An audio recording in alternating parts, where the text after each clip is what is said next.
Hi, my name is Byron Martin here at Logie's Greenhouses, and today we're going to be talking about angel trumpets or brugmansias. And brugmansias are large flowering shrubs or small trees, most of them are shrubs, that emanate from the high elevations of South America. Off of those original plants have come many hybrids, and generally in terms of the color form we have a white, we have a pink, we have a yellow, and we also have an orange. There's different depths of colors on those, and we also have some that have double flowers to them. They're very easy to grow. They're in the family of solanaceous, meaning they're in the tomato family, and they grow about as fast as a tomato, especially in the summertime. Their cultural needs, which are direct sunlight, full sun. We're growing out here in the bright sunshine of summer. They also have quite a bit of transpiration stress, meaning that the leaves lose water very easily. So you need to make sure that their water needs are taken care of, and they can easily wilt down on a hot day. Make sure that your pot sizes are adequate to contain the plant. However, no matter what pot you have them in, they'll eventually grow out of it. So to maintain them, you actually need to do some pruning, root pruning, and or cutting the foliage off or the limbs off periodically to maintain the size. Generally, they're considered heavy feeders, and the rule of thumb is if you think you fed a brugmansia enough, feed it again.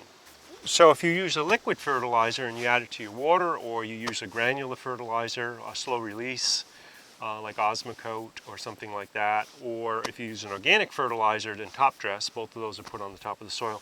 Make sure you do it in abundance and frequently throughout the growing season. Obviously, anytime you add fertilizer, you can burn plants, especially with salt fertilizers, which are the liquids in the Osmocote. But don't underfeed them. That will create a yellow plant that won't grow and you won't get many flowers out of it. So abundant feed, especially from spring to fall, is the rule of thumb. One of the things about growing brugmansias is they have a growth cycle and a bloom cycle. So this is a young plant that's growing up and turning into a specimen.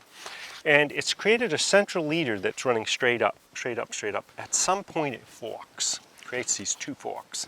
At that point it's beginning to flower, right? So here's the young flower bud coming out.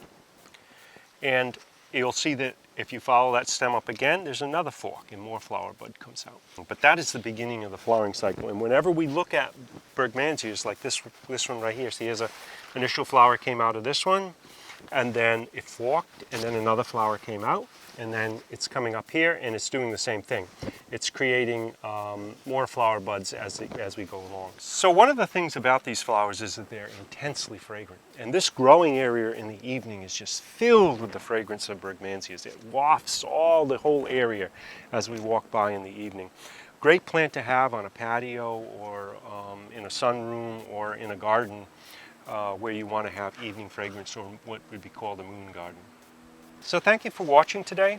There's a little bit of information on how to grow angel trumpets or brugmansias, wonderful plants for the home and garden, bringing both flowers and fragrance.